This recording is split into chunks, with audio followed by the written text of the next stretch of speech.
Morning ಎಲ್ಲರೂ ಹೇಗಿದ್ದೀರಾ? ನಾನು ಚೆನ್ನಾಗಿದ್ದೀನಿ. ಆ್ಯಕ್ಚುಲಿ ಲಾಂಗ್ ವಿಡಿಯೋನ ಶೇರ್ ಮಾಡಿ ತುಂಬ ದಿನ ಆಗಿಬಿಟ್ಟಿದ್ದು, ಅದಕ್ಕೆ ಇವತ್ತು ಲಾಂಗ್ ವಿಡಿಯೋನ ಶೇರ್ ಮಾಡ್ಕೊಳ್ಳೋಣ ಅಂತೇಳಿ ಬೆಳಗ್ಗೆಯಿಂದ ಲಾಗ್ನ ಸ್ಟಾರ್ಟ್ ಮಾಡಿದ್ದೀನಿ. ಮಾರ್ನಿಂಗ್ ಸ್ವಲ್ಪ ಬೇಸಿಕ್ ಕೆಲಸಗಳನ್ನೆಲ್ಲ ಮುಗಿಸ್ಕೊಂಡ್ಬಿಟ್ಟು ಅದಾದಮೇಲೆ ಒಂದು 10 o'clockಗೆ ಲಾಗ್ನ ಸ್ಟಾರ್ಟ್ ಮಾಡ್ತಿದ್ದೀನಿ. ಪೂರ್ತಿ ಲಾಗ್ನ ನೋಡಿ, ಹಾಗೆಯೇ ನನ್ನ ಚಾನಲ್ನ ಸಬ್ಸ್ಕ್ರೈಬ್ ಮಾಡ್ಕೊಳ್ಳೋದನ್ನ ಮರಿಬೇಡಿ. ಇದು ಗುರುವಾರದ ವ್ಲಾಗು. ಗುರುವಾರ ಎಷ್ಟೇ ಪ್ರಾಬ್ಲಮ್ ಇದ್ರಿ ರಾಯರಿಗೆ ಪೂಜೆ ಮಾಡೋದು ಮಾತ್ರ ಮಿಸ್ ಮಾಡೋದಿಲ್ಲ ನಾನು. ಬೆಳಗ್ಗೆ ಎದ್ದು ಸ್ನಾನ ಎಲ್ಲ ಮುಗಿಸ್ಕೊಂಡೆ, ಸ್ವಲ್ಪ ರೆಡಿ ಆಗಿಬಿಟ್ಟು ಪೂಜೆ ಮಾಡ್ಕೊಳ್ಳೋಣ ಅಂತೇಳಿ ಊರಿಗೆ ಹೋಗಿದ್ನಲ್ವ, ಅದಕ್ಕೆ ದೇವ್ರ ಮನೆ ಕೂಡ ಕ್ಲೀನ್ ಮಾಡಿರಲಿಲ್ಲ. ಒಂದು 3-4 ಡೇಸ್ ಆಗಿತ್ತು. 4 ಡೇಸ್ ಊರಿಗೆ ಹೋಗಿದ್ದು, ಮನೆ ಹುಡುಕ್ಬೇಕಿತ್ತು. ಅದಕ್ಕೇ ಎಷ್ಟೆಲ್ಲ ಮನೆ ಹುಡುಕಿದ್ರು ಸಿಕ್ಕಲಿಲ್ಲ. ಅದಕ್ಕೆ ಒಂದು 3 ಡೇಸ್ ಅಲ್ಲೇ ಇದ್ಬಿಟ್ಟು ಹುಡ್ಕೊಂಡು ಬರೋಣ ಅಂತೇಳಿ ಹೋಗಿದ್ದೆ. ಇನ್ನು ದೇವ್ರ ಮನೆಯಲ್ಲಿರೋ ಎಲ್ಲ ಸಾಮಾನೆಲ್ಲ ಕೆಳಗಡೆ ಎತ್ತಿಡ್ತಿದ್ದೀನಿ. ನೀಟಾಗಿ ಎತ್ತಿಟ್ಬಿಟ್ಟು ದೇವ್ರ ಮನೆ ಒರೆಸೋಕ್ಕೆ ಅಂತಲೇ ಒಂದು ಕ್ಲಾತ್ನ ಎತ್ತಿಟ್ಕೊಂಡಿರ್ತೀನಿ, ವೈಟ್ ಕಲರ್ದು. ಅದೇ ಕ್ಲಾತಲ್ಲೇ ನೀಟಾಗಿ ಎಲ್ಲ ಫಸ್ಟು ಅರಿಶಿನ ಕುಂಕುಮ ಇಟ್ಟಿರ್ತೀನಲ್ವ, ಅದನ್ನೆಲ್ಲ ಒರೆಸ್ಬಿಟ್ಟು ಮತ್ತೆ ಅದನ್ನು ತೊಳ್ಕೊಂಡು, ಹೇಳಬೇಕು ಅಂದರೆ ನಮ್ಮ ದೇವ್ರ ಮನೆ ತುಂಬ ಚಿಕ್ಕದು. ಕೆಳಗಡೆ ಒಂದು ಶೆಲ್ಫ್ ಹಾಕ್ಸ್ಬೇಕಿತ್ತು ಈ ಥರದ್ದು. ಕೆಳಗಡೆ ಒಂದು ಶೆಲ್ಫ್ ಹಾಕ್ಸ್ಬಿಟ್ಟಿದ್ರೆ ದೇವ್ರದ್ದು ಸಾಮಾನೆಲ್ಲ ಅಲ್ಲಿ ಇಟ್ಕೊಂಡ್ಬಿಟ್ಟು ಬೇಕಾಗಿರೋ ಮೆಟೀರಿಯಲ್ ಎಲ್ಲ ಮೇಲೆ ಇಟ್ಕೋಬಹುದಿತ್ತು. ಪಾಪ ಅವ್ರಿಗೂ ಅದನ್ನು ಹಾಕ್ಸ್ಕೊಡೋಕ್ಕೆ ಮೇ ಬಿ ಟೈಮ್ ಕೂಡ ಬರಲಿಲ್ಲ ಅಂತ ಅನಿಸುತ್ತೆ. ಅದಕ್ಕೆ ಇರೋದ್ರಲ್ಲೇ ಅಡ್ಜಸ್ಟ್ ಮಾಡ್ಕೋತಿದ್ದೀನಿ. ಇದರಿಂದ ಸುಮ್ಮನೆ ಬೇರೆ ಬೇರೆ ಪ್ರಾಬ್ಲಮ್ಸ್ ಎಲ್ಲ ಕ್ರಿಯೇಟ್ ಆಗೋದಿಲ್ಲ. ನಾ ದೇವ್ರ ಸಾಮಾನ ಎಲ್ಲ ಇಲ್ಲೇ ಕೆಳಗಡೆನೇ ಹಾಲಲ್ಲಿ ಇಟ್ಕೊಂಡಿದ್ದೀನಿ ತೊಳೆಯೋದಕ್ಕೆ. ಸಿಂಕಲ್ಲಿ ಎಲ್ಲ ಮೊಸರೆ ಎಲ್ಲ ಬಿದ್ದಿರುತ್ತೆ. ನಾವು ಎಷ್ಟೇ ನೀಟಾಗಿ ತೊಳೆದ್ರೂ ದೇವ್ರ ಸಾಮಾನ ಸಿಂಕಲ್ಲಿ ತೊಳೆಯೋದು ಒಂಥರ ಬೇಜಾರು ಅನಿಸುತ್ತೆ ಮನಸ್ಸಿಗೆ. ಅದಕ್ಕೆ ಇಲ್ಲೇ ಕೆಳಗಡೆ ಒಂದು ಬಟ್ಲಲ್ಲಿ ಅಗಲ ಆಗಿರೋ ಬಟ್ಲಲ್ಲಿ ನೀರನ್ನ ತೊಗೊಂಡ್ಬಿಟ್ಟು ನಾನು ದೇವ್ರ ಸಾಮಾನ ತೊಳೆಯೋಕ್ಕೆ ಪೀತಾಂಬರ ಹಾಗೆಯೇ ಸ್ವಲ್ಪ ಹುಣಸೆ ಹಣ್ಣನ್ನ ತೊಗೊಂಡು ತೊಳಿತಿರ್ತೀನಿ. ಫಸ್ಟು ದೀಪದಲ್ಲೆಲ್ಲ ಎಣ್ಣೆ ಕಲೆ ಇರುತ್ತಲ್ವ, ಅದು ಹೋಗಬೇಕು ಅಂದರೆ ಸೋಪನ್ನ ಯೂಸ್ ಮಾಡಬೇಕಿತ್ತು. ಪೀತಾಂಬರ ಯೂಸ್ ಮಾಡೋದ್ರಿಂದ ಅದರಲ್ಲೇ ನೊರೆ ಬಂದುಬಿಡುತ್ತೆ. ಎಣ್ಣೆ ಕಲೆ ಕೂಡ ಅದರಲ್ಲೇ ನೀಟಾಗಿ ಹೋಗಿಬಿಡುತ್ತೆ. ಇನ್ನು ಸ್ವಲ್ಪ ಹುಣಸೆ ಹಣ್ಣು ಅದ್ರ ಜೊತೆಗೆ ಸೇರಿಸ್ಕೊಂಡ್ಬಿಟ್ರೆ ಫುಲ್ಲು ಶೈನಿ ನೀಟಾಗಿ ಚೆನ್ನಾಗಿ ಕಾಣುತ್ತೆ ದೇವ್ರ ಸಾಮಾನು. ಹುಣಸೆ ಹಣ್ಣಿನ ಜೊತೆಗೆ ಸ್ವಲ್ಪ ಕೆಂಪುದು ಮಣ್ಣು ಬರುತ್ತಲ್ವ, ಆ ಮಣ್ಣು ಇಲ್ಲ ಅಂದರೆ ಸ್ವಲ್ಪ ರಂಗೋಲಿ ಪುಡಿ ತೊಗೊಂಡ್ರು ಅದರಲ್ಲೂ ಕೂಡ ನೀಟಾಗುತ್ತೆ. ಬಟ್ ಇಲ್ಲಿ ಕೆಂಪು ಮಣ್ಣು ಸಿಗಲ್ಲ ಅಲ್ವಾ, ಅದಕ್ಕೆ ನಾನು ಪೀತಾಂಬರನ ಬಳಸ್ಕೊಂಡು ತೊಳೆದಿಡ್ತಿರ್ತೀನಿ. ಇನ್ನು ನನ್ನ ಮಗಳು ನಾನು ಏನೇ ಕೆಲಸ ಮಾಡಿದ್ರು ಕುತ್ಕೊಂಡು ನೋಡ್ತಿರ್ತಾರೆ, ಏನು ಮಾಡ್ತಿದ್ದಾಳೆ ನಮ್ಮಮ್ಮ ಅಂತ ಹೇಳ್ಬಿಟ್ಟು. ತೊಳ್ಕೊಂಡಿದ್ದ ನೀರನ್ನ ಚೆಲ್ಬಿಟ್ಟು ಮತ್ತೆ ಇನ್ನೊಂದು 2 ಸಲ ಹೊಸ ನೀರನ್ನ ತೊಗೊಂಡಿದ್ದೀನಿ. ಅದನ್ನು ಲೈಟಾಗಿ ತೊಳೆದ್ಬಿಟ್ಟು ಈಗ ನೀಟಾಗಿರೋ ನೀರನ್ನ ತೊಗೊಂಡು ನೀಟಾಗಿ ಒಂದು ಸಲ ಈಗ ವಾಶ್ ಮಾಡ್ಕೊಂಡ್ಬಿಟ್ರೆ ಕ್ಲೀನ್ ಆಗಿಬಿಡುತ್ತೆ ಎಲ್ಲ ದೇವ್ರ ಸಾಮಾನು. ಇದನ್ನು ಹೊರಗಡೆನೂ ಜಾಗ ಇದೆ, ನಮ್ಮ ಮನೆ ಹತ್ರ ಹೊರಗಡೆ ಇಟ್ಕೊಂಡು ತೊಳಿಬೋದು. ಬಟ್ ಯಾಕೋ ಗೊತ್ತಿಲ್ಲ, ನಾನು ಇಲ್ಲೇ ತೊಳೆದು ಬಿಡೋಣ ಅಂತೇಳಿ ಒಳಗಡೆನೇ ತೊಳೆದು ಬಿಡ್ತೀನಿ. ಆಗಲೇ ಒಂದು ಸಲ ತೊಳೆದಿಟ್ಕೊಂಡಿದ್ನಲ್ಲ, ಈಗ ಕ್ಲೀನಾಗಿರೋ ನೀರಲ್ಲಿ ನೀಟಾಗಿ ತೊಳೆದು ಇದನ್ನು ಸೈಡಿಗೆ ಎತ್ತಿಟ್ಕೋತಿದ್ದೀನಿ. ಮತ್ತು ದೇವ್ರ ವಿಗ್ರಹಗಳಿತ್ತಲ್ವ, ಅದನ್ನು ಕೂಡ ತೊಳ್ಕೊಡೋದಕ್ಕೆ ಆ ನೀರನ್ನ ಚೆಲ್ಬಿಟ್ಟು ಈಗ ಬೇರೆ ಹೊಸ ನೀರನ್ನ ತೊಗೊಂಡಿದ್ದೀನಿ. ವಿಗ್ರಹಗಳನ್ನೂ ಕೂಡ ಅಷ್ಟೇ ಸೋಪು ಮತ್ತು ಲಿಕ್ವಿಡು ಎಲ್ಲ ಬಳಸೋದಿಲ್ಲ, ಖಾಲಿ ನೀರಲ್ಲಿ ಪ್ಲೇನ್ ವಾಟರ್ನಲ್ಲಿ ನೀಟಾಗಿ ತೊಳೆದು ಎತ್ತಿಟ್ಕೊಂಡ್ಬಿಟ್ಟು ಆಮೇಲೆ ಈಗ ದೇವ್ರ ಸಾಮಾನು ತೊಳೆದಿಟ್ಟಿದ್ನಲ್ವ, ಅದನ್ನು ಅಷ್ಟೇ ಸ್ವಲ್ಪ ತೆವ ಇಲ್ದಿದ್ದಂಗೆ ಕ್ಲೀನಾಗಿ ಒರೆಸ್ಬಿಟ್ಟು ಮತ್ತು ದೇವ್ರಿಗೆ ಅರಿಶಿನ ಕುಂಕುಮ ಹಚ್ಕೊಳ್ಳೋಣ ಅಂತೇಳಿ ಅರಿಶಿನ ಕುಂಕುಮನ ಕಲಿಸ್ಕೊತಿದ್ದೀನಿ. ಅರಿಶಿನ ಒಂದು ಬಟ್ಲಲ್ಲಿ, ಕುಂಕುಮನ ಒಂದು ಬಟ್ಲಲ್ಲಿ ಕಲಸಿ ಇಟ್ಕೊಳ್ಳೋದ್ರಿಂದ ದೇವ್ರ ಫೋಟೋಗಳು ಒಂಥರ ಲುಕ್ಕಾಗಿ ಕಾಣುತ್ತೆ. ಹಾಗೆ ನಾವು ತೇವ ಮಾಡಿ ಇಡ್ತೀವಿ ಅಂತ ಹೇಳಿದ್ರೆ ಒಂಥರ ಚೆನ್ನಾಗಿ ಕಾಣೋದಿಲ್ಲ, ಮತ್ತು ಫೋಟೋಗೆ ಹತ್ತೋದು ಇಲ್ಲ ಕೂಡ ಅರಿಶಿನ ಕುಂಕುಮ. ಅದಕ್ಕೆ ನಾನು ಯಾವಾಗಲೂ ಕೂಡ ಬಟ್ಲಿಗೆ ಹಾಕ್ಕೊಂಡು ಅರಿಶಿನ ಕುಂಕುಮನ ಕಲಿಸ್ಬಿಟ್ಟು ಇಡ್ತೀನಿ. ಏನೇ ಹೇಳಿದ್ರು ಮನೆಯಲ್ಲಿ ಪೂಜೆ ಮಾಡಿದಾಗ ಬರೋಷ್ಟು ಪಾಸಿಟಿವಿಟಿ ಬೇರೆ ಟೈಮಲ್ಲಿ ಬರೋದಿಲ್ಲ. ನಮಗೆ ಹೊರಗಡೆ ಎಷ್ಟೇ ಪ್ರಾಬ್ಲಮ್ಸ್ ಇರಲಿ, ಎಷ್ಟೇ ಟೆನ್ಷನ್ ಇರಲಿ, ಮನೆಯನ್ನು ನೀಟ್ ಮಾಡಿಬಿಟ್ಟು ದೇವ್ರ ಮನೆಯನ್ನು ಕ್ಲೀನ್ ಮಾಡಿ ಪೂಜೆ ಮಾಡ್ಕೊಳ್ಳೋದ್ರಿಂದ ಮನಸ್ಸಿಗೆ ಒಂಥರ ನೆಮ್ಮದಿ ಸಿಗುತ್ತೆ. ಏನೋ ಒಂಥರ ದೀಪ ಹಚ್ಚಿದ್ರೆ ಮನೆಗೆ ಅಲಂಕಾರ. ಬೆಳಗ್ಗೆ ಸಂಜೆ ಮನೆಯಲ್ಲಿ ದೀಪ ಹಚ್ಚೋದ್ರಿಂದ ಯಾವುದೇ ನೆಗೆಟಿವಿಟಿ ಶಕ್ತಿ ಕೂಡ ಮನೆಯೊಳಗಡೆ ಬರೋದಿಲ್ಲ.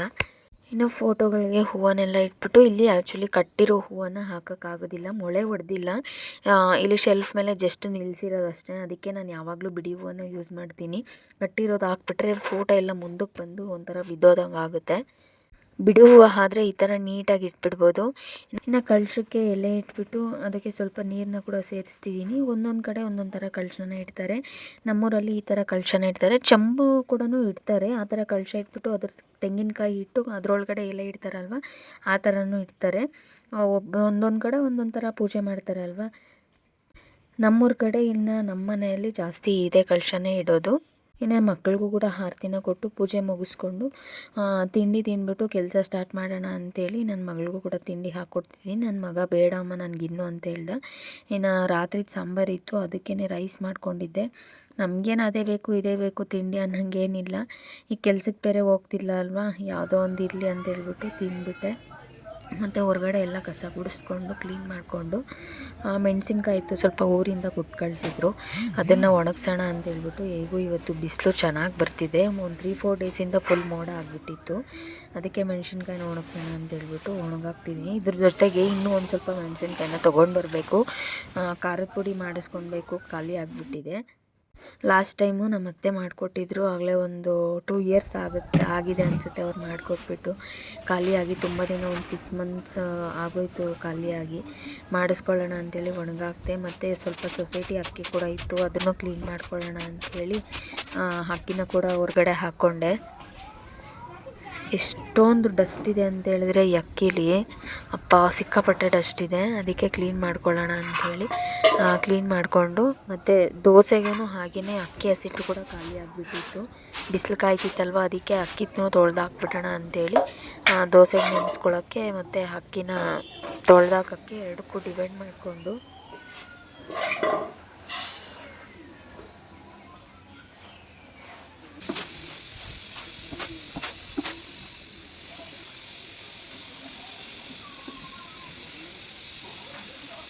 ಇನ್ನು ಅಕ್ಕಿ ಕ್ಲೀನ್ ಮಾಡಿದ್ದೆಲ್ಲ ಮುಗೀತು. ಅಕ್ಕಿನ ತೊಳೆದಾಕೋಣ ಅಂತ ಹೇಳಿಬಿಟ್ಟು ಅದನ್ನೇ ಚಳಿತಲ್ಲ ಅದನ್ನೆಲ್ಲ ಗುಡಿಸ್ಬಿಟ್ಟು ನೀಟಾಗಿ ಎತ್ತಿ ಹೊರಗಡೆ ಹಾಕಿಬಿಟ್ಟೆ. ಹಂಗೆ ಬಿಟ್ಬಿಟ್ರೆ ಇದನ್ನು ವೈಟ್ ಕಲರ್ ತುಳ್ಕೊಂಡು ಹಂಗೆ ಬಂದುಬಿಡ್ತಾರೆ ಒಳಗಡೆ ಎಲ್ಲ ಗಲೀಜಾಗುತ್ತೆ ಅಂತೇಳಿ ಮಾಪ್ನ ತೊಗೊಂಡು ನೀಟಾಗಿ ಒರೆಸ್ಬಿಟ್ಟೆ.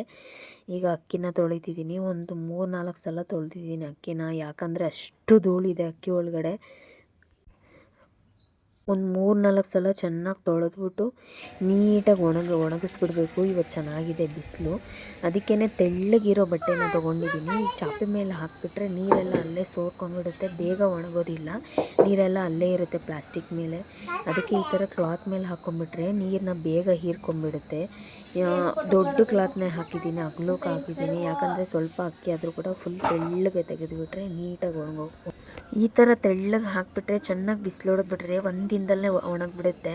ಆಮೇಲೆ ಬೇಕಾದರೆ ನಾವು ಮೆಷಿನ್ಗೆ ಬಂದುಬಿಡ್ಬೋದು. ಇಲ್ಲ ಅಂತ ಹೇಳಿದ್ರೆ ಒಂದು 2-3 ಡೇಸ್ ಒಣಗಿಸ್ಬೇಕಾಗುತ್ತೆ ಚೀಲದ ಮೇಲೆ ಇಲ್ಲ ಚಾಪೆ ಮೇಲೆ ಹಾಕಿಬಿಟ್ರೆ. ಈಗ ದೋಸೆಗೆ ನೆನೆಸೋಣ ಅಂಥೇಳಿ ಒಂದು 3/4 ಕಪ್ ಆಗೋಷ್ಟು ಉದ್ದಿನ ಕಾಳು ಹಾಗೆ ಸ್ವಲ್ಪ ಮೆಂತ್ಯ ಕಾಳನ್ನ ಹಾಕಿ ನೀಟಾಗಿ ಎಲ್ಲ ಇದನ್ನು ಕೂಡ ಅಷ್ಟೇ ಒಂದು 2-3 ಸಲ ತೊಳ್ಕೊತಿದ್ದೀನಿ. ಎಷ್ಟೇ ಕ್ಲೀನ್ ಮಾಡಿದ್ರೂ ಎಷ್ಟು ಧೂಳು ಇರುತ್ತೆ ಅಂದರೆ ಅಷ್ಟು ಧೂಳು ಇರುತ್ತೆ. ಈಗ ಮತ್ತೊಂದು ಸ್ವಲ್ಪ ನೀರನ್ನ ಸೇರಿಸ್ಬಿಟ್ಟು ಅಕ್ಕಿ ಮುಳುಗೋವರೆಗೂ ನೀರನ್ನ ಸೇರಿಸಿ ಈಗ ಮುಚ್ಚಿಡ್ತಿದ್ದೀನಿ. ಸಂಜೆಗೆ ರುಬ್ಕೊಳ್ಳೋಣ ಅಂತೇಳಿ. ಸ್ವಲ್ಪ ಕೋಲ್ಡ್ ಆಗಿಬಿಟ್ಟಿದೆ. ಮೊನ್ನೆ ಒಂದು 2 ಡೇಸ್ ಮಳೆ ಬಂತಲ್ಲ, ಆವಾಗ ತುಂಬ ಹೀಟ್ ಆಗಿದೆ ಅಂತೇಳ್ಬಿಟ್ಟು ಹಳ್ಳೆ ಎಣ್ಣೆನ ಹಚ್ಕೊಂಡ್ಬಿಟ್ಟಿದ್ದೆ. ಅದಕ್ಕೂ ರಿಯಾಕ್ಟ್ ಆಗಿಬಿಟ್ಟು ಕೋಲ್ಡ್ ಆಗಿಬಿಟ್ಟಿದೆ. ಅದಕ್ಕೆ ನನ್ನ ಹಸ್ಬೆಂಡ್ ಹತ್ರ ಟ್ಯಾಬ್ಲೆಟ್ನ ತೊಗೊಂಡಿದ್ದೆ, ಮರ್ತೋಗ್ಬಿಟ್ಟಿದ್ದೆ ಟ್ಯಾಬ್ಲೆಟ್ನ ತೊಗೊಳ್ಳೋದು. ಟ್ಯಾಬ್ಲೆಟನ್ನು ತೊಗೊಂಡು ಕೆಲಸ ಸ್ಟಾರ್ಟ್ ಮಾಡೋಣ. ಮನೆ ಶಿಫ್ಟಿಂಗ್ ಅಲ್ವಾ, ಅದಕ್ಕೆ ಈಗ ತುಮಕೂರಿಂದ ನಾವು ಗೌರಿಬಿದನೂರಿಗೆ ಶಿಫ್ಟ್ ಆಗ್ತಿದ್ದೀವಿ. ಯೂಸ್ ಮಾಡದೇ ಇರೋವಂಥ ಪಾತ್ರೆಗಳನ್ನ ಬೇಗ ತೊಳೆದು ಎತ್ತಿಟ್ಕೊಂಡ್ಬಿಟ್ರೆ ಮತ್ತು ಸುಮ್ಮನೆ ಹತ್ರ ಬಂದಾಗ ಟೆನ್ಷನ್ ಪಡೋ ಅವಶ್ಯಕತೆ ಇರೋದಿಲ್ಲ. ಅದರಲ್ಲೂ ನಾನು ಒಬ್ಬಳೇ ಕ್ಲೀನ್ ಮಾಡ್ಕೋಬೇಕು. ಯುಗಾದಿ ಹಬ್ಬಕ್ಕೆ ಕ್ಲೀನ್ ಮಾಡ್ಕೊಂಡಿದ್ದೆ. ನಾನು ಕೆಲ್ಸಕ್ಕೆ ಹೋಗ್ತಿರೋದ್ರಿಂದ ರೆಗ್ಯುಲರಾಗಿ ಯೂಸ್ ಮಾಡೋ ಪಾತ್ರೆಗಳನ್ನಷ್ಟೇ ಯಾವಾಗಲೂ ತೊಳಿತಿದ್ದು. ಯೂಸ್ ಮಾಡದೇ ಇರೋವಂಥ ಪಾತ್ರೆಗಳು ಹಾಗೇ ಇತ್ತು, ತುಂಬ ಅಂದರೆ ತುಂಬ ಧೂಳಾಗ್ಬಿಟ್ಟಿತ್ತು.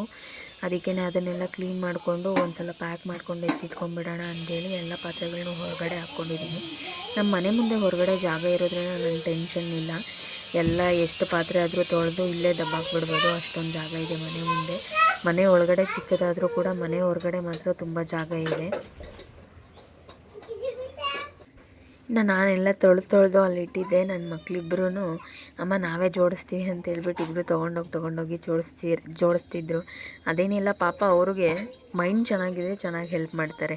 ಈ ಥರ ಹೊರಗಡೆ ಎಲ್ಲ ಹಾಕೋಬಿಟ್ರೆ ಅವ್ರಿಗಿನ್ನ ತುಂಬ ಇಷ್ಟ ಹೆಲ್ಪ್ ಮಾಡೋದಕ್ಕೆ. ನಾನು ಹೆಲ್ಪ್ ಮಾಡ್ತೀನಿ ಅಂತ ಹೇಳ್ಬಿಟ್ಟು ಹೆಲ್ಪ್ ಮಾಡ್ತಿರ್ತಾರೆ. ಅವರಲ್ಲೇ ಹೊರಗಡೆ ಆಟ ಆಡಿಕೊಂಡು ಅದ್ರ ಜೊತೆಗೆ ತೊಳೆದಿರೋವಂಥ ಪಾತ್ರೆಗಳನ್ನೆಲ್ಲ ನೀಟಾಗಿ ಅವರೇನೆ ಜೋಡಿಸ್ತಿದ್ರು ಪಾಪ. ಬೇರೆ ಮಕ್ಕಳೆಲ್ಲ ಏನಾದರೂ ಕೆಲಸ ಹೇಳಿದ್ರೆ ಏನೂ ಮಾಡ್ಕೊಡೋದಿಲ್ಲ ಪಾಪ. ನನ್ನ ಮಕ್ಕಳು ಈ ಥರ ಹೊರಗಡೆ ಎಲ್ಲ ಹಾಕೋಬಿಟ್ರೆ ಅವ್ರಿಗಿಷ್ಟ. ಅಮ್ಮ ಹೊರಗಡೆ ಹಾಕೊಂಡ್ಬಿಟ್ಟೈತೆ, ಎಲ್ಲ ಕ್ಲೀನ್ ಮಾಡ್ತಿದ್ದೆ, ನಾವು ಹೆಲ್ಪ್ ಮಾಡೋಣ ಅಂತೇಳ್ಬಿಟ್ಟು ಸ್ವಲ್ಪ ಮೇಲೆ ಹತ್ತಿಸ್ಬೇಕಷ್ಟೇ ಅವ್ರನ್ನ.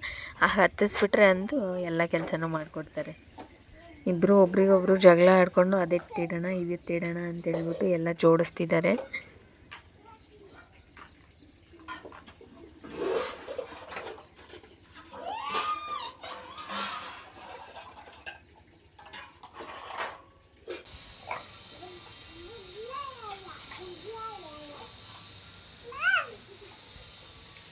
ನೆಲ್ಲ ತೊಳ್ಕೊಳ್ಳೋ ಅಷ್ಟೊತ್ತಿಗೆ ಒಂದು 5:30 ಏನು 6:30ನೇ ಆಗಿಬಿಟ್ಟಿತ್ತು ಟೈಮು. ಅದಕ್ಕೆಲ್ಲ ತೇವ ಕೂಡ ಒಣಗಿಬಿಟ್ಟಿತ್ತು ಪಾತ್ರೆಗಳಲ್ಲಿ. ಇನ್ನು ಒಂದು ಸ್ವಲ್ಪ ತೇವ ಇತ್ತಲ್ವ ಅದನ್ನೆಲ್ಲ ನೀಟಾಗಿ ಒರೆಸ್ಕೊಂಡು ಒಳಗಡೆಗೆ ಎತ್ತಿಟ್ಕೊಂಡ್ಬಿಡೋಣ. ಇನ್ನು ಸಂಜೆ ಆಯ್ತಲ್ವ, ಒಂದು 2-3 ಡೇಸಿಂದ ಮಳೆ ಬಂದಿರೋದ್ರಿಂದ ಹೊರಗಡೆ ಲೈಟ್ ಆಗಿಬಿಟ್ರೆ ಸಂಜೆ ಆದರೆ ಫುಲ್ಲು ಈಚಲು ಹುಳ ಅಂತೆ, ಈ ರೆಕ್ಕೆ ಹುಳ ಅಂತೆ ಎಷ್ಟೊಂದು ಹುಳಗಳು ಬಂದುಬಿಡುತ್ತೆ. ಅದಕ್ಕೆ ನಾವು ಸಂಜೆನೇ ಹೋಗ್ಬಿಟ್ಟು ಬಾಗಿಲು ಹಾಕ್ಕೊಂಡ್ಬಿಟ್ರೆ ಒಂದು 9:30ವರೆಗೂ ಬಾಗಿಲು ತೆಗಿಯೋದಿಲ್ಲ, ಅಷ್ಟೊಂದು ಹುಳಗಳು ಬಂದುಬಿಡುತ್ತೆ. ಇನ್ನು ಒಳಗಡೆಗೆ ಸೇರ್ಕೊಂಡ್ಬಿಟ್ರೆ ಹುಳಗಳು ಅಂತೂ ರಾತ್ರಿ ಎಲ್ಲ ನಿದ್ದೆ ಕೊಡೋದಿಲ್ಲ, ಕಿವಿಗೆಲ್ಲ ಬಂದ್ಬಿಟ್ಟು ಶಬ್ದ ಮಾಡ್ತಿರುತ್ತೆ ಹುಳಗಳು. ಆಮೇಲೆ ನನ್ನ ಮಗಳಂತೂ ಆ ಹುಳಗಳು ನೋಡಿದ್ರೆ ಸಿಕ್ಕಾಪಟ್ಟೆ ಹೆದರ್ಕೋತಾಳೆ. ಅದಕ್ಕೆ ಬೇಗ ಒಳಗಡೆ ಹೋಗಿ ಎಲ್ಲ ಎತ್ತಿಟ್ಕೊಂಡ್ಬಿಡೋಣ ಅಂತೇಳಿ ಹೇಳಿದೆ ಅವ್ರಿಗೆ, ಬೇಗ ಹೋಗೋಣ ಬನ್ನಿರಿ ಹುಳಗಳು ಬರುತ್ತೆ ಅಂಥೇಳಿ. ಹಾಗೆ ಹೇಳಿದ್ದಕ್ಕೆ ಭಯಕ್ಕೆ ಪಾಪ ಎಲ್ಲ ತಗೊಂಡೋಗಿ ಒಳಗಡೆ ಇಟ್ಬಿಟ್ರು. ಇನ್ನು ಈಗ ಹೋಗೋ ಮನೆಯಲ್ಲಿ ಹೊರಗಡೆ ಇಷ್ಟೊಂದು ಜಾಗ ಇಲ್ಲ, ಒಂದು ಸ್ವಲ್ಪ ಅಷ್ಟೇ ಇರೋದು, ಒಂದು 3-4 ಫೀಟ್ ಅಷ್ಟು ಜಾಗ ಇದೆ ಅಷ್ಟೇ. ಅದರಲ್ಲೂ ಹೊರಗಡೆ ಪಾತ್ರೆ ತೊಳ್ಕೊಳಕ್ಕಾಗೋದಿಲ್ಲ, ಸಿಂಕಲ್ಲಿ ತೊಳ್ಕೊಬೋದು. ಇಲ್ಲ ಈ ಥರ ಏನಾದರೂ ಒಟ್ಟಿಗೆ ತೊಳ್ಕೊಬೇಕಾದ್ರೆ ಮೇಲೆ ಟೆರೇಸ್ ಮೇಲೆ ಹೋಗಬೇಕಾಗುತ್ತೆ. ನಾನು ಇಷ್ಟನ್ನೆಲ್ಲ 26 ಸಲ ಹತ್ತು ಇಳಿದು ಟೆರೇಸ್ ಮೇಲೆ ತೊಗೊಂಡೋಗಿ ತೊಳೆಯೋಷ್ಟೊತ್ತಿಗೆ ನಾನು ಪೇಷಂಟ್ ಆಗಿಬಿಡ್ತೀನಿ. ಅದಕ್ಕೆ ಬೇಡ ಅಂತೇಳ್ಬಿಟ್ಟು ಇಲ್ಲೇ ತೊಳೆದು ನೀಟಾಗಿ ಪ್ಯಾಕ್ ಮಾಡ್ಕೊಂಡ್ಬಿಟ್ರೆ ಅಲ್ಲಿ ತೊಗೊಂಡೋಗಿ ಒಂದೇ ಸಲ ಜೋಡಿಸ್ಕೋಬೋದು ಅಂಥೇಳಿ. ನಾನು ಗೊತ್ತಿರುತ್ತಲ್ವ ನನಗೆ ಯಾವ್ದು ನಾನು ಯೂಸ್ ಮಾಡಲ್ಲ ಅಂತೇಳ್ಬಿಟ್ಟು. ಇನ್ನೇನು ಒಂದು 4-5 ಡೇಸ್ ಅಷ್ಟೇ ಇರೋದು ನಾನು.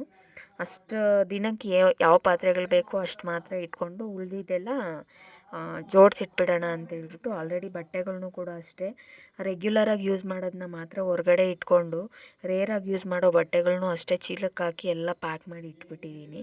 ಮತ್ತು ಅವತ್ತು ಸುಮ್ಮನೆ ಗಾಬರಿ ಬೀಳೋದು ಬೇಡ ಅಂತ ಹೇಳಿಬಿಟ್ಟು. ಆ್ಯಕ್ಚುಲಿ ತುಂಬ ಬೇಜಾರಾಗ್ತಿದೆ, ಇಷ್ಟು ಬೇಗ ಕಳೆದೋಗ್ಬಿಡುತ್ತಲ್ವ ಟೈಮು. 1 ತಿಂಗಳು ಅಂತ ಹೇಳಿದ್ವಲ್ವ ನಾವು, June 5th ಒಳಗಡೆ ಖಾಲಿ ಮಾಡ್ತೀವಿ ಅಂತ ಹೇಳಿ. ಒಂಥರ ಬೇಜಾರಾಗ್ತಿದೆ, ಬಟ್ ಏನು ಮಾಡೋಕ್ಕೂ ಆಗೋಲ್ಲ. ಪರಿಸ್ಥಿತಿ ಯಾವ ಥರ ಇರುತ್ತೋ ಆ ಥರ ನಾವು ನಡ್ಕೊಂಡು ಹೋಗ್ಬೇಕಾಗಿರುತ್ತೆ. ಇನ್ನೊಂದು ವ್ಲಾಗಲ್ಲಿ ಸಿಗೋಣ. Thank you so much.